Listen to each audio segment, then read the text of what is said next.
developing news in and around our world. It is a story, of course, relating to Thabo Bester. Now, Nandipha Magudumana and her co-accused are applying for bail in the Bloemfontein Magistrates Court. The doctor, former G4S employee Senohe Matsoara, as well as Tebogo James Lipholo, allegedly assisted murderer and rapist Thabo Bester escape from the Mangaung Correctional Center in May last year. Lipholo is the technician who oversaw CCTV cameras in the facility. In fact, our senior reporter, Silindelo Masikane, is there now and joins us for the latest updates. Sli, a very good morning to you. Welcome to the morning show. Let's talk a little bit about the situation on the ground currently and what are we anticipating when it comes to the court proceedings today? Well, it's a bit early, just before 8 o'clock. We are expecting court proceedings to start just after 9 a.m. this morning, but also that's dependent on when Dr. Nandipha Magudumana will be making her way to the Bloemfontein Magistrates Court. She's being held 2 hours away from Bloemfontein in Kroonstad because that's the only prison that houses females. And so we are expecting Dr. Magudumana to then be joined by her co-accused who will be applying for bail. Like you've mentioned, we've got a CCTV technician and we have at least 4 G4S employees who we are also expecting to be applying for bail. Just recently on Monday, we did have a statement released by the SAPS. They've made 2 more arrests in this particular matter, bringing the total number of those arrested to 8. This includes Thabo Bester as well as Dr. Nandipha's father, Zolile Sekele, who of course has been released already on 10,000 Rand bail.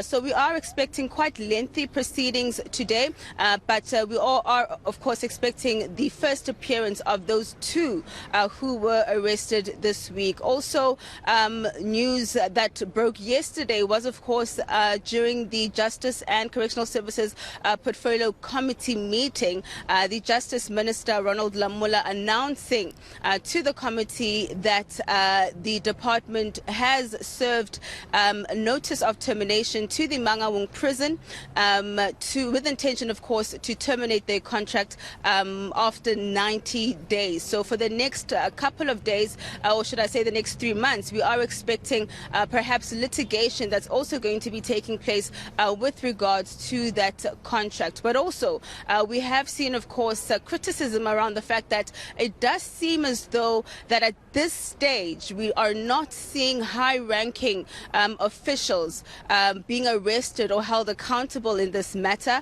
that we're only seeing those who were essentially getting instructions around this particular escape. So it does seem as though that this particular case, which is of course very high profile, will be a test for the criminal justice system to see that whether or not it can actually bring all those responsible to book. But of course we are also expecting that Thabo Bester will be making another appearance here in the Bloemfontein Magistrates Court with the co-accused on the 16th of May. Also on the other side of things, Silindelo, is the fact that Dr. Nandipha, though may be a first-time offender, but there's also that fear that she may be a flight risk. Just talk to us a little bit about some of those considerations into that bail application. So on one side, she's never been arrested before. She is what would deem an upstanding citizen of society. She is a medical doctor and the like. But on the other side, they did not find her in South Africa. They found her all the way there in Tanzania, just about to make Kenya, in fact.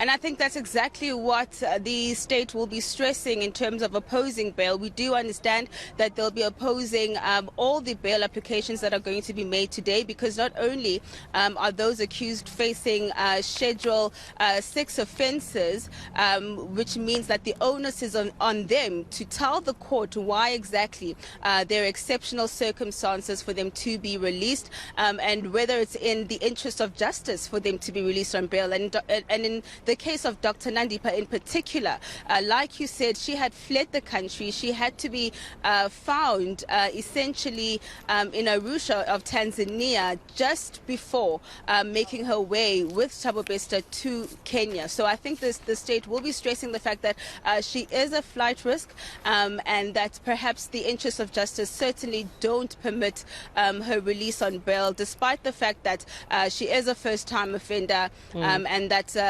this is the first set of charges that she's facing, but she is facing very serious charges, murder charges as well. And we know, of course, just recently, Faith, that the body that was planted in Bester's cell has been identified. Katlego Bereng, just 32 years old, in fact, when he went missing last year in March, only for his family to find out that, in fact, his body was the one used to, facilitate this escape of Thabo Bester. And, of course, they themselves, the family of Katlego Bereng, have also laid charges against the state as well as G4S in terms of them contravening the National Health Act, in terms of how Katlego's body ended up in prison. So many cases that we're going to be seeing unfolding here in Bloemfontein, but in particular today we're focusing on the bail applications of Dr. Nandipha and her co-accused. It's stuff that movies and horror films are made of. Silindelo will leave it there for this morning. And of course, we'll be getting an update with you as, of course, the show progresses.